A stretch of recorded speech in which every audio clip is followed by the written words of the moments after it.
Baik, Assalamualaikum warahmatullahi wabarakatuh. Saya Saka Pandega Ksatria dari kelas 11 sedia 1 absen 29. Kali ini saya akan mempresentasikan tugas PKK saya, yaitu proposal bisnis. Nah, proposal bisnis saya yaitu tentang thrift shop yang bernama Kawai Market.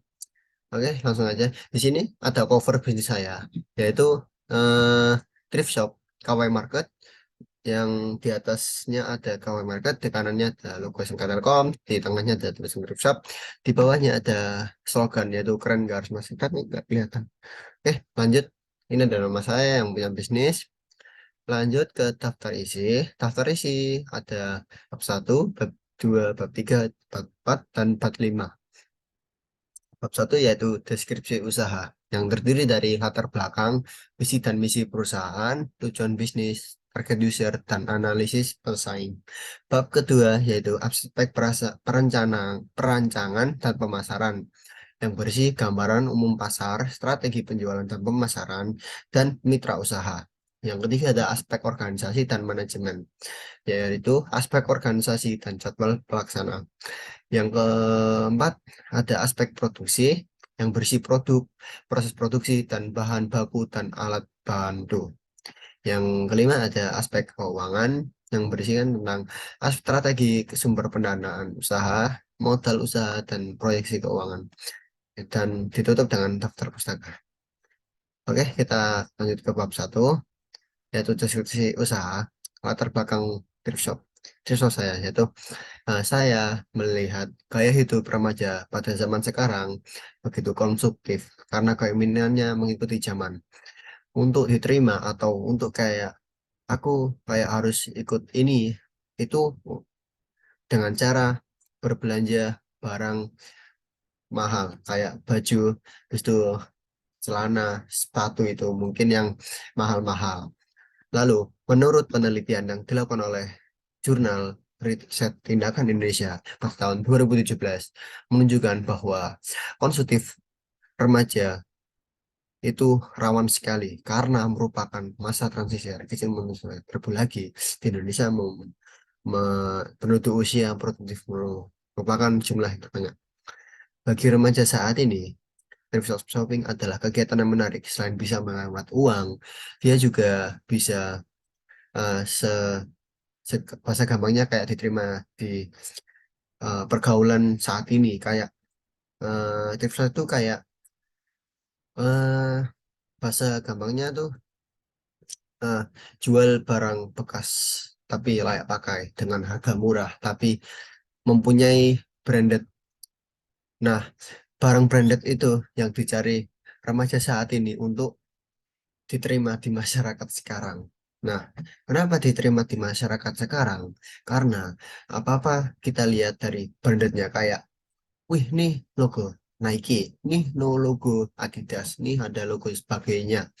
Nah, itu kayak, wih, kayak dinilai itu kayak kita tuh punya value tinggi gitu. Nah, ternyata enggak, padahal ya sama aja kan. Baju juga paling ya cuma soal harga paling ya itu. Lalu di di apa di latar belakang ini kami kami membuat bisnis dengan bernama Kawai Market dengan mengedepankan harga yang murah namun dengan kondisi yang layak atau sebaik-baiknya. Kayak market juga sangat memperhatikan kualitas produk sehingga pembeli tidak kecewa meski barang yang dijual adalah barang bekas. Dan yang terakhir, dengan berbasis online, maka katalog dapat mudah diakses dimanapun dan kapanpun. Harapannya dapat menumbuh kebanggaan jiwa kewirausahaan mahasiswa dan membuat usaha yang menguntungkan dan berkelanjutan. Yang kedua ada visi dan misi perusahaan atau bisnis Kawaitis Marketplace Thrift Shop ini. Yang visinya yaitu menjadi tokoh thrifting termurah yang mampu membuat customernya keren tanpa harus mengeluarkan budget yang mahal. Yaitu dan misinya yaitu menjual pakaian brand luar negeri dengan harga yang murah. Kepuasan pelanggan adalah tujuan kami, menyediakan pakaian yang tren masa kini dan mendapatkan untung yang sebesar-besarnya. Lanjut ke tujuan bisnis. Tujuan bisnis ada tiga, yaitu jangka pendek, menengah, dan panjang. Jangka pendek yaitu jangka yang kayak setengah tahun sampai setahun, jangka menengah 2 sampai 3 tahun, 4 tahun, jangka panjang 4 sampai 10 tahun ke depannya. Yaitu kita mulai dari jangka pendek bisnis saya, yaitu mengenalkan ke daerah Surabaya dulu, lalu mulai masuk ke marketplace, lalu mulai merestock barang, dan lalu jangka menengahnya yaitu menambah cabang di Surabaya, menambah stok barang, membuka lapangan pekerjaan, mengikuti event thrift shop yang diselenggarakan. Dan yang terakhir jangka panjang, yaitu memulai giveaway, melakukan ekspansi ke daerah di Indonesia, dan bekerjasama dengan mitra. Lalu ada target user. Target user kami ada beberapa tipe ya. Mulai umur kita 16 sampai 28 tahun, gendernya wanita dan pria, lokasi di Indonesia, terutama di Surabaya pertama kali. Employment status and employment kayak enggak punya apa, kayak sama aja gitu loh. Lalu pendidikan SMK mahasiswa, personality suka berpakaian, value golongan menengah ke bawah, attitude membeli baju dengan harga terjangkau. Interest kesukaannya adalah fashion, lifestyle, tradisional, serta hemat. Lalu analisa pesaing. Analisa pesaing ini saya ambil dari thrift shop lainnya, yaitu Hoi Jakarta dan Den Market. Nah, di analisis pesaing ini, keunggulan dari saya dan dari kedua bisnis lainnya, yaitu ada di Shopee, kejelasan, barang sudah di laundry, dan bisa COD. Lanjut ke bab kedua, yaitu aspek perancangan dan pemasaran. Kita lanjut ke gambar umum pasar, segmentasi. Segmentasi KW market adalah seluruh lapisan masyarakat dengan rata-rata umur 16 sampai 28 tahun, dan pasar dari KW market ini adalah masyarakat yang membutuhkan fashion yang murah tapi keren untuk berpakaian terlihat baik di depan orang lain.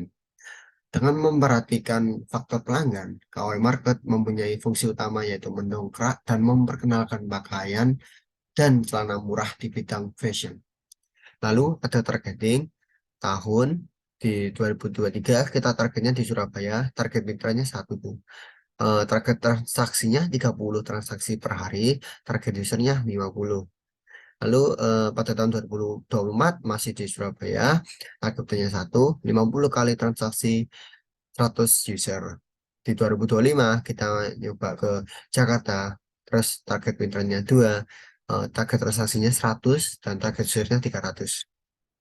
Lanjut ke positioning. Positioning produk yang kami jual kepada customer adalah produk yang berkualitas, walaupun dalam kategori baju bekas, sehingga segmentasi psikologis produk kami adalah remaja yang memiliki berpakaian fashionable, aktif dalam kegiatan sosial, berani mencoba hal-hal baru, dan dapat memberikan kesenangan user dalam membeli baju tanpa mengeluarkan uang banyak. Lalu ada strategi penjualan dan pemasaran atau produk. Produk yang kami tawarkan dalam thrifting KW Market ini adalah pakaian pria dan pakaian wanita yang terdiri dari berbagai jenis pakaian berikut ini. Yang pertama ada hoodie, ada sweater, celana chinos, polo shirt, dan kemeja.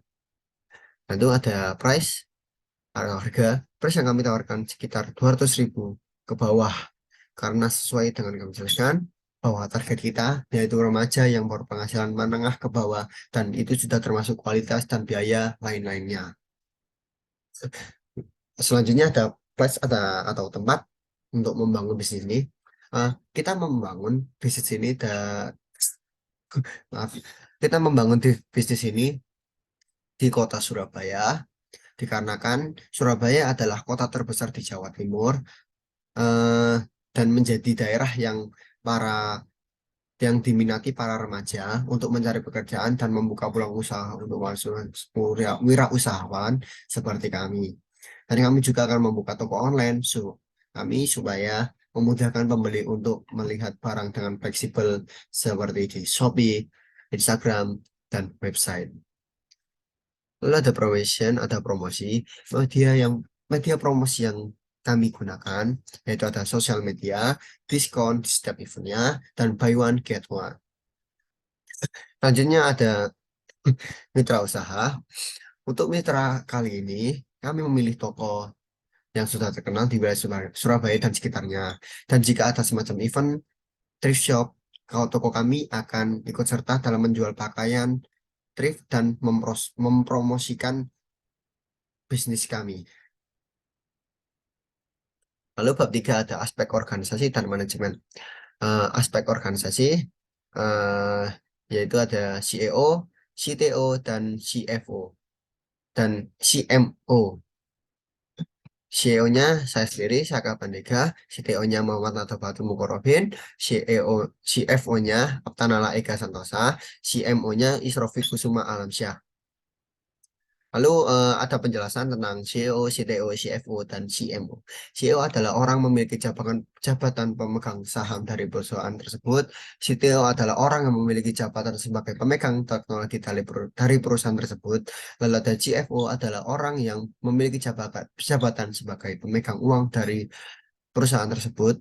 Lalu ada CMO adalah orang yang memiliki jabatan sebagai urusan pendanaan, eh maaf, sebagai urusan pemasaran dan periklanan dalam perusahaan.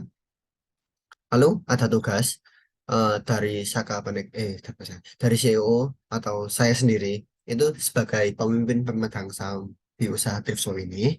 Lalu ada Muhammad Fatim Mukorobin, CTO, bertugas sebagai pengembang sarana teknologi untuk meningkatkan jumlah pasar produk. Lalu ada Aptana Laika Santosa, CFO, bertugas sebagai penyimpan uang hasil jualan dari Tripso ini.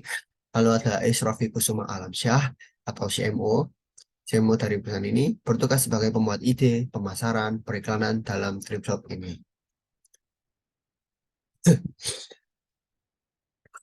Jadwal pelaksana. Oke. Eh, ini jadwal pelaksana dari dari pertama validasi ide. Kita validasi ide dulu di bulan pertama. Di bulan kedua kita survei pasar dan tempat usaha dan dan perizinan dari pasar atau tempat yang kita jadikan bisnis tersebut. Lalu di bulan ketiga kita melakukan pembelian produk. Di bulan keempat kita pembersihan produk. Di bulan kelima kita pensortiran produk. Di bulan keenam kita proses produksi. Lalu di bulan tujuh kita pemasaran produk. Di bulan 8 kita bekerja sama dengan mitra lain. Di bulan 9 kita melakukan endorse atau eh, ya endorse. Di bulan 10 kita membuka cabang. Di bulan 12 kita merekrut pegawai. Lalu di sini lanjut ke bab 4 yaitu aspek produksi. Eh, ada produk bisnis thrift shop Kawai Market ini hadir dalam mengetahui barang murah namun dengan kondisi yang sebaik-baiknya. Bergerak di bidang produksi pakaian dan celana bekas atau layak pakai serta mempunyai kekuatan kelemahan peluang dan ancaman sebagai berikut. Kekuatan bisnis ini adalah mempunyai harga yang relatif murah. Barang thrift yang kita jual terbilang murah. Dengan mengeluarkan budget 60 sampai 150 ribuan aja, kita sudah dapat produk yang kamu inginkan. Lalu ada kebersihan produk terjamin. Barang ha- barang yang habis kita buka dari kita beli dari produsen, kita langsung cuci dan kita setrika sehingga produk tersebut terjamin kualitasnya. Lalu ada eh, ke- mudah ditemukan di online shop atau offline shop dengan memanfaatkan iklan atau ads di sosial media kita bisa membantu pelanggan bahwa kita ada di online shop maupun di offline shop. Lalu ada kemudahan bertransaksi. Eh, Transaksi bisa dilakukan kapan saja 24 jam dengan mudah. Lalu ada kekurangan bisnis ini adalah eh, seperti produk yang sudah dibeli dari penjual Zong. Maksudnya kita saat